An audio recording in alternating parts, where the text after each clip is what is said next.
শুধু দুটো কথা আপনাদের দিতে পারি। গত 5 বছর বিরোধী দলনেতার কাজে ভূমিকায় কিছুটা হলেও আমার প্রতি বিশ্বাস আপনাদের আছে। তো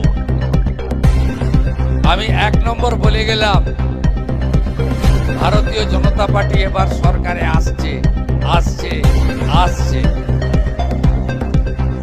16তে 3, 21শে 77, এবারে 177-এর নিচে নামার কোনো জায়গা নেই বন্ধু।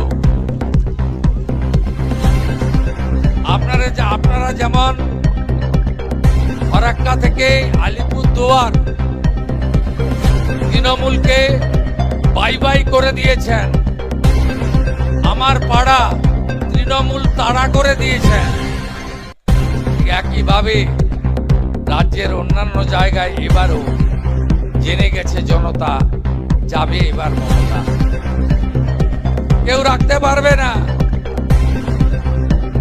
আমি আরেকটা কথা আপনাদের দিতে পারি, গতবারে নন্দীগ্রামে 64,000 মুসলমান ভোট ছিল, লোভে দাঁড়িয়ে পড়েছিলেন উনি। এই ভোটটা তো আছে, আর আমরা হিন্দুরা বিভক্ত হয়ে যাই ভাষার নামে, জাতের নামে, নানা মত আমাদের। তাই পুরো মুসলমান ভোটকে সাথে রেখে কিছুটা হিন্দু ভোট নিয়ে আমি শুভেন্দুকে হারিয়ে প্রমাণ করে দেব যে শুভেন্দুর কোনো অস্তিত্ব নেই মমতা ব্যানার্জির বাইরে। সেদিন আমি 1956 ভোটে হারিয়েছিলাম, আর এবারে বিজেপি কেন্দ্রীয় নেতারা আমাকে বলেছে নন্দীগ্রামটা ধরে রেখে ওকে ভবানীপুরেও তোমাকে হারাতে হবে। আমি এই পরীক্ষায় বসছি, আপনাদের আশীর্বাদ থাকলে, শুভেচ্ছা থাকলে মমতা ব্যানার্জি আবার হারবেন, চিন্তার কোনো কারণ নেই।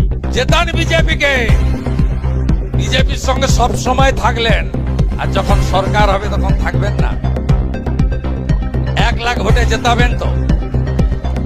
19-এর মার্জিন মনে আছে লোকসভা?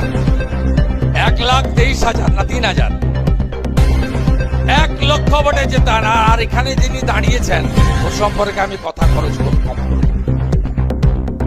এত ছোট চোর প্রাইমারি কাউন্সিলে ট্রান্সফার করতে গিয়েও 50,000 টাকা ঘুষ নিয়েছে।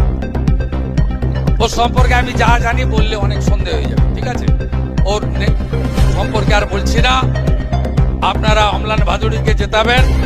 আজকে তো বিধি আছে, খাওয়ানো যায়নি, 2টো লাড্ডু দোহাতে দেবো আমরা। একটা দিল্লির লাড্ডু ডবল ইঞ্জিনের, আর একটা